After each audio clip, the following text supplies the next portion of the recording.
দর্শক, আপনাদের সবাইকে স্বাগত নন্দন সরাসরিতে আমি মইনুল ইসলাম যুক্ত হয়েছে আপনাদের সাথে রমনার বটমূল থেকে।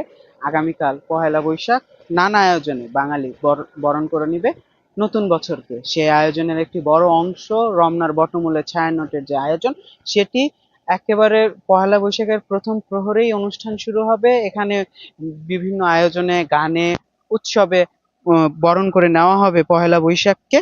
সেই আয়োজনের সর্বশেষ প্রস্তুতি আপনাদের জানাতে যুক্ত হয়েছে। এই মুহূর্তে আমরা দেখছি যে মঞ্চ সেটি কিন্তু প্রস্তুত হয়ে গেছে, মঞ্চের সাজসজ্জার কাজ চলছে এবং এখানে যে সাউন্ড সিস্টেম যেটি আছে সেই সাউন্ড সিস্টেমটি লাগানোর কাজ চলছে। এখানে কাজ করছেন কিছুক্ষণ আগে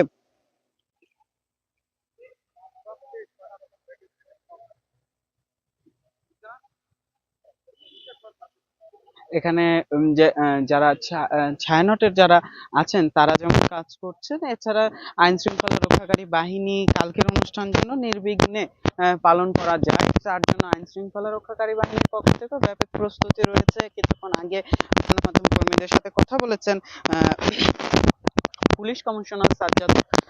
তিনি যে নিরাপত্তা ব্যবস্থা সেটির কথা জানিয়েছেন। শুধুমাত্র এই ছায়ানট নয়, আগামীকালকে ঢাকার সব জায়গায় নিরাপত্তা ব্যবস্থা কেমন হবে, কি পুলিশের পক্ষ থেকে কি কি নিরাপত্তা ব্যবস্থা গ্রহণ করা হয়েছে সেটি জানাচ্ছিলেন আমাদের।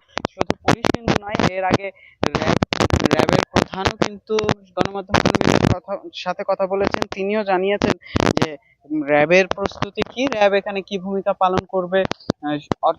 গোয়েন্দা সংস্থার সদস্যরাও কিন্তু আগামীকালকে এখানে দায়িত্ব পালন করবেন, সেই যেন একেবারে নিরাপদভাবে এই অনুষ্ঠানটি পালন করা যায়। যদি পুলিশ কমিশনার আমাদের জানিয়েছেন প্রায় 18,000 নিরাপত্তা কর্মী কাজ করবেন সম্পূর্ণ ঢাকায় এই আজকে আগামীকালকের যে আয়োজন সেই আয়োজনগুলো নিয়ে। সেই আয়োজনের নিরাপত্তা দানে র্যাব সদস্যরা কাজ করবেন, পাশাপাশি সেনা সদস্যরাও মাঠে থাকবেন। আগামীকালকের যে চারুকলা থেকে যেই আনন্দ শোভাযাত্রাটি বের হবে, সেই আনন্দ শোভাযাত্রাটির রুট কি হবে সেটাও তারা আমাদের জানিয়েছেন। আনন্দ শোভাযাত্রাটি চারুকলা দিয়ে বের হয়ে সেটি শাহবাগ হয়ে ইউটার্ন নিয়ে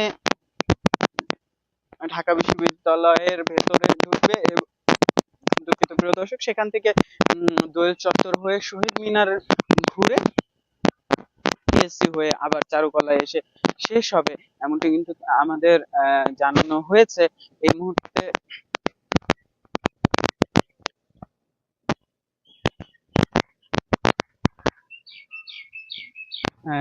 ইতিমধ্যে কিন্তু এই সম্পূর্ণ যে রমনার বটমূল এলাকাটি আছে, এই এলাকার দায়িত্ব পুলিশ সদস্যরা বুঝে নিয়েছেন, নিরাপত্তা সদস্যরা বুঝে নিয়েছেন। আগামীকালকে প্রথম প্রহরেই এই আয়োজনের, রমনার যে আয়োজন সেই আয়োজনটি শুরু হবে এবং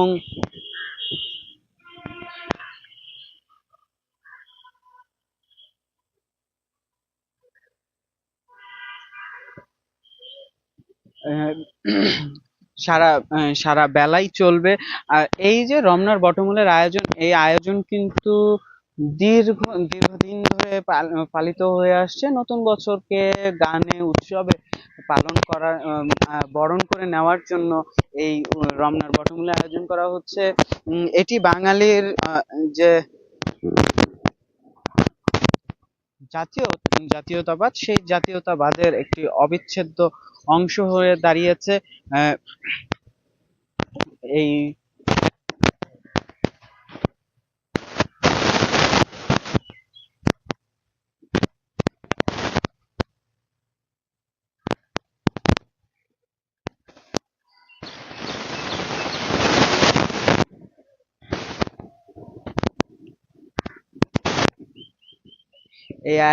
এই আয়োজনে শিল্পীরা থাকবেন। ঠিক কতজন শিল্পী থাকবেন সেই সংখ্যাটি এখনো আমাদের কাছে ক্লিয়ার হয়নি। তবে আমরা প্রতি বছর যেমনটা দেখি যে খুব আড়ম্বরের মাধ্যমে এই রমনার বটমূলে এই দিনটিকে পালন করে নেওয়া হয়। এছাড়া কিন্তু শুধুমাত্র রমনা নয়, ঢাকা উত্তর সিটি কর্পোরেশনের পক্ষ থেকেও যে পুরনো বাণিজ্য মেলার মাঠ, গণভবনের পেছনে যে মাঠটি, সেই মাঠেও কিন্তু ঈদ মেলার দুঃখিত দর্শক, বৈশাখ মেলার আয়োজন আছে। অর্থাৎ সেখানেও এই নতুন বছরকে নানা আয়োজনে বরণ করে নেওয়া হবে। শুধুমাত্র সরকারি নয়, বেসরকারি ভাবেও বিভিন্ন সংস্থা এবং রাজনৈতিক সংগঠনগুলো এই দিনটিকে পালন করবে, এই দিনটিকে বরণ করে নিবে এবং এই দিনটিকে উদযাপন করবে। এই পাশটাতে যদি দেখাই, রমনার মাঝে যে লেকটি আছে, সেই লেকে বাংলাদেশ নৌবাহিনীর ডুবুরি দল যেটি আছে, সেই ডুবুরি দল কাজ করছেন, যেন তারা এখানে ডুব দিয়ে দেখবেন ভেতরে পানির নিচে কোনো বিস্ফোরক দ্রব্য আছে কিনা বা নিরাপত্তার জন্য হুমকি এমন কোনো কিছু আছে কিনা সেটি তারা এখানে চেক করবেন। এছাড়া আমরা দেখেছি যে ডিএমপির যে K9 ইউনিটটি আছে, অর্থাৎ স্নিফার ডগ যে ইউনিটটি আছে, সেই ইউনিটটি কিন্তু পুরো রমনা চত্বরকে পরীক্ষা করে দেখেছে বিস্ফোরক অথবা বিস্ফোরণ জাতীয় কোনো দ্রব্য এখানে আছে কিনা। অর্থাৎ নিরাপত্তার চাদরে কিন্তু ঘিরে ফেলা হয়েছে ইতিমধ্যে এই রমনাকে। কারণ আমরা দেখেছি যে 2002-এ একটি সিরিজ বোমা হামলা হয়েছিল, যেখানে প্রচুর মানুষ কিন্তু মারা গিয়েছিলেন। তারপর থেকেই বাংলাদেশ সরকারের পক্ষ থেকে প্রতি বছরই এই রমনার যে আয়োজনটি, এই আয়োজনটি যেন নির্বিঘ্নে পালন করা যায়, সেই জন্য প্রচুর নিরাপত্তা ব্যবস্থা গ্রহণ করা হয়। এছাড়া যে এবারের যে শোভাযাত্রা, ঢাকা বিশ্ববিদ্যালয়ের চারুকলা অনুষদের যে শোভাযাত্রাটি হয়, সেটির নাম কিন্তু বদল করা হয়েছে। সেটি মঙ্গল শোভাযাত্রা থেকে নাম বদল করে আনন্দ শোভাযাত্রা করা হয়েছে। এবং যদিও দুটি মোটিভ পুড়িয়ে ফেলা হয়েছে, সেই ব্যাপারেও কিন্তু আমাদের সাথে যে পুলিশ কমিশনার যিনি আছেন, তিনি আমাদের সাথে কথা বলেছেন, গণমাধ্যম কর্মীদের সাথে কথা বলেছেন। তিনি জানিয়েছেন যে এই মোটিভের বিষয়ে তদন্ত চলছে। তারা আগামীকাল যে মঙ্গল শোভাযাত্রা শুরু হওয়ার আগেই, দুঃখিত প্রিয় দর্শক, আনন্দ শোভাযাত্রা শুরু হওয়ার আগেই এই যে এই ঘটনাটির জন্য কারা দায়ী সেটি বের করে ফেলতে পারবেন বলে তিনি আশাবাদ ব্যক্ত করেছেন। এবং তাকে প্রশ্ন করা হয়েছিল যে এই যে বৈশাখ আয়োজন নিয়ে কোনো নিরাপত্তা হুমকি আছে কিনা, তিনি কিন্তু আমাদের জানিয়েছেন, গণমাধ্যম কর্মীদের জানিয়েছেন যে এই বৈশাখ আয়োজন নিয়ে কোনো নিরাপত্তার হুমকি নেই। তারা কাজ করছেন যেন নির্বিঘ্নে কাজ শেষ করা যায়। বিশেষ করে তারই অংশ হিসেবে কিন্তু আমরা দেখছি যে সিসিটিভি ক্যামেরার আওতায় পুরো রমনা পার্কটিকে নিয়ে আসা হয়েছে, যেন এখানে আগত সকলের যে গতিবিধি সেটি নজরদারিতার মধ্যে রাখা যায়। এই ছিল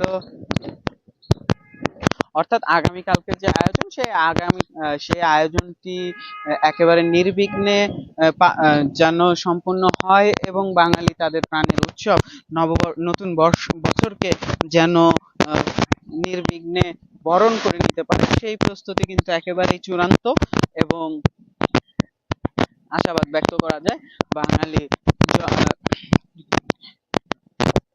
যথাযথ আনন্দ উৎসবের মধ্য দিয়ে কোনো প্রকার নিরাপত্তা হুমকি ছাড়াই এই নতুন বছরকে বরণ করে নিতে পারবে।